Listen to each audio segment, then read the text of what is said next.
मौसम बदलते ही नज़ला ज़ुकाम और फ्लू का वायरस एक्टिवेट हो जाता है और घर घर से नज़ला ज़ुकाम और खांसी के मरीज़ बरामद होना शुरू हो जाते हैं। आज की शार्ट जिन पे अगर आप अमल करें तो होपफुली आप डॉक्टर के विज़िट से बच जाएंगे और घर में बैठे ही आपको शिफा मिल जाएगी। तो आइए चलते हैं वीडियो की तरफ।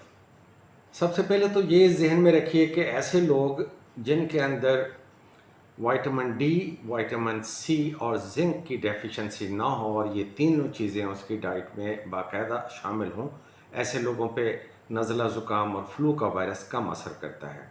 इसलिए मैं ये चाहता हूँ कि हम में से हर बंदा डेली बेस पे नींबू पानी जिसे कहते हैं, विटामिन डी के कैप्सूल जो कि यहाँ मैं स्क्रीन पे दिखा रहा हूँ, या एक ऐसी मल्टीविटामिन जिसके अंदर जिंक अच्छी खासी मिकदार पे हो, ये अगर हम डेली बेस पे लेना शुरू करें तो हमारी सेहत के लिए बहुत अच्छा रहेगा।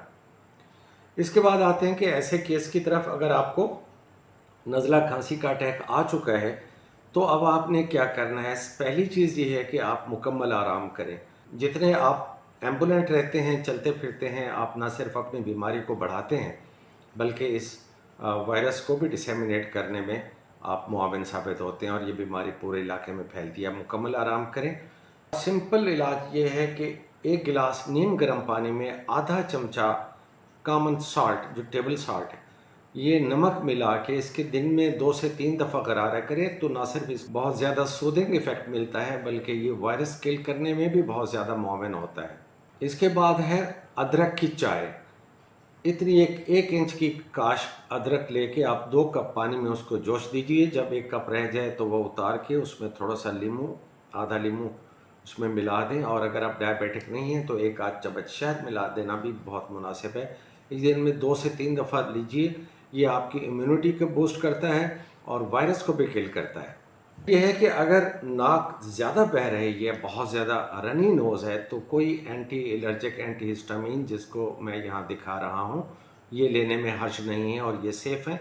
आप चाहे तो अपने डॉक्टर से मशवरा करके भी ले सकते हैं। लेकिन जो एंटीबायोटिक है, मैं ये शिद्दत से कहूँगा कि आप कभी एंटीबायोटिक इस्तेमाल अर्ली स्टेजों में ना कीजिए। कम से कम आप 3 दिन इस वायरस को टाइम दीजिए, वक्त दीजिए। ये वायरस आम तौर पे बग़ैर एंटीबायोटिक के ठीक हो जाता है।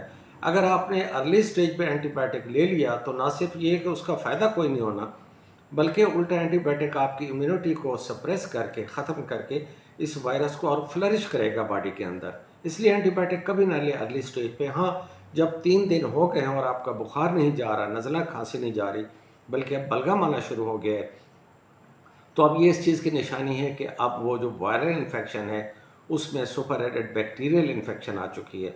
अब आप कोई एंटीबायोटिक अपने डॉक्टर से पूछ के लाइक एमॉक्सिल, एम्पिक्लॉक्स या वेलोसेफ वगैरह यूज़ कर सकते हैं। ये आमतौर पे सेफ़ एंटीबायोटिक हैं। पेन किलर पैनाडॉल आपके लिए बेस्ट है।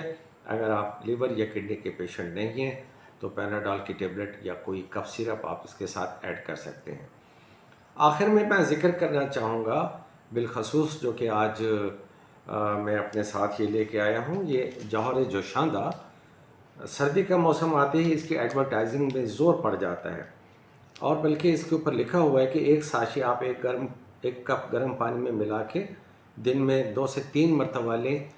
आप इसको हरगिज़ ना लीजिए। इसमें 53 मिलीग्राम एफिड्रिन है और एफिड्रिन वो पॉइज़न है जिसको एफडीए और आलमी इदारों ने बैन कर रखा है।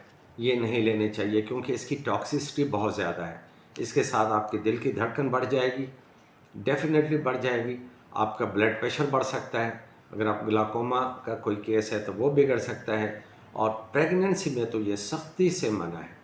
डायबिटीज़ के लिए भी मना है। ब्लड प्रेशर तो उसी वक्त शूट कर जाएगा और इससे खुदा न खास्ता दिल के मरीज़ जो कार्डियोवैस्कुलर इलनेस के साथ हैं उनकी डेथ भी हो सकती है।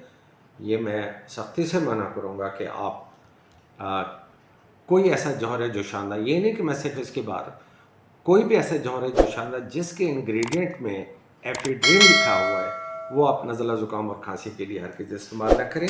अपने डॉक्टर के साथ इन टच रहें, अताइयों से बचें, सेल्फ मेडिकेशन से बचें। अपना ख्याल रखिए। अल्लाह।